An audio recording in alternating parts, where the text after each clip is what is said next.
national planning. The other request this morning will be coming from Honorable James K. Oyo, the MP for Muhoroni, on the resettlement of community in Koguta, the resettlement of Koguta community in Muhoroni constituency. And this committee, this statement touches on the Committee on Lands, and the Committee on Matters Lands will be mandated to have a look at these matters of the resettlement of Kogutu community living in Muhoroni constituency. Honorable Athe Wario, the Member of Parliament for North Hor, will also be requesting for a statement this morning. His statement is in regards to underutilization of key heritage, ecological and tourism sites in the northern part of the country. And the statement on underutilization of key heritage, ecological and tourism sites in the northern Kenya will be handled by the Committee on Tourism and Wildlife. In this statement, the Member of Parliament for North Hall will be seeking to have the committee look into the issues of underutilization of some of the tourism attraction sites in the northern parts of the country.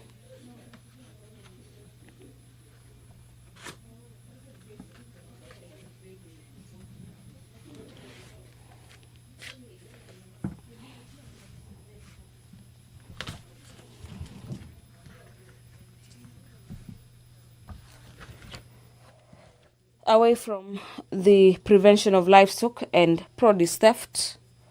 Bill 2023, a bill that seeks to curb the theft of livestock in the country. The National Assembly will be debating and considering the bill by Honorable Member for Suba, Honorable Millie Odhiambo, on the Assisted Reproductive Technology Bill 2022. Let's now have a look at the provisions of this bill by Honorable Millie. And the principal object of the Assisted Reproductive Technology Bill 2022 is to provide for the regulation of assisted reproductive technology to prohibit certain practices in connection with the assisted reproductive technology, to establish an assisted reproductive technology directorate, and to make the provisions in relation to child born of assisted reproductive technology processes and matters connected thereto to the assisted reproductive technology. The bill provides for the Assisted Reproductive Technology Directorate, including the functions of the directorate, the obligations of the national government, the obligations of the county governments, the composition of the directorate, and the experts and consultants. Part 3 of the bill, being clause 11 all the way to clause 19 of the bill, is providing for matters regulating prohibited activities, including the use of embryos, consent of parties without consent, circumstances for undertaking assisted reproductive technology, and circumstances under which assisted reproductive technology is precluded, the use of embryo in a woman, the gametes obtained from a minor, and the use of gametes. Clause 20 all the way to 32 is seeking to provide for matters regulating rights of parents to donors and children. This includes the use of sperm after the death of a man, the right to assisted reproductive technology, the rights to assisted reproductive technology service, the duties of the assisted reproductive technology expert, parties to a marriage, the rights that accrue to a child, surrogate motherhood, surrogacy agreements, termination of surrogacy agreements obligation under the surrogacy agreement, prohibition of sex selection, and the restriction on sale of human gametes and embryos, as well as prohibition of commercial artificial reproductive technology. The bill is also seeking to provide for matters access to information, including assisted reproductive technology register, provision of information by the directorate, minor not to be given information from the directorate, and the restriction on the disclosure of information. The bill is also seeking to regulate licensing. This includes the requirement for a license, application for a license, inspection of the premises before a license is issued, and the general conditions for licensing for storage of gametes, the grant of licenses, and the responsibilities of a supervisor, as well as the revocation of a license and application to the Cabinet Secretary for review, appeal to the High Court, and the temporary suspension of the license. On your screens, you can see members of the National Assembly speaking in low tones or consulting among themselves at exactly 15 minutes past the appointed time of the business of the National Assembly. We'll be getting to understand why the business has taken some time to commence. But as we await for the chamber to commence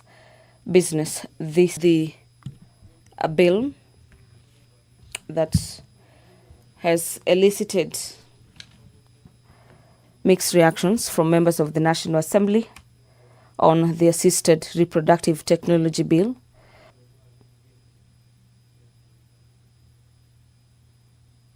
That seeks to regulate the assisted reproductive sector in the country through the introduction of the Assisted Reproductive Technology Bill of the year 2022, that upon the passage of the motion number 8 on the order paper this morning, the House will be proceeding to consider the Assisted Reproductive Technology Bill, National Assembly Bills number 61 of the year 2022. Some of the clauses that had not been considered by the committee, as the member for Homa Bay Town was not present during the time when the House was considering some of the clauses. They had to push forward for the consideration of his clauses. So upon the passage of the motion on the report of the Committee of the Whole House on its consideration of the Assisted Reproductive Technology Bill, National Assembly Bills number 61 of the year 2022,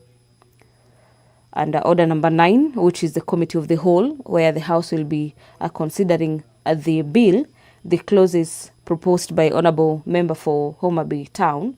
will be considered under motion under order number 9 on the Committee of the Whole on the Assisted Reproductive Technology Bill. The allocation of help funds to support students enrolled at the Kenya Medical Training College is a motion by Honorable Abdi Shurie this morning, motion number 2 of the year 2025, that aware that Article 95, subsection 2 of the Constitution provides that the National Assembly deliberates on and resolves issues of concern to the people, and further aware that the Higher Education Loans Board (HELB) is mandated to provide financial support to Kenyans pursuing higher education through loans, bursaries, scholarships, and noting that students enrolled at the Kenya Medical Training College KMTC currently total approximately 70,000 students, with 30,000 of these having joined the institution in the year 2024. The Member of Parliament for Mbalambala is concerned that 40% of KMTC students' population require financial support, similar to that offered to students in other tertiary institutions such as the technical training institutions in the country, but are excluded from receiving HELB support, and appreciating that education funding plays a vital role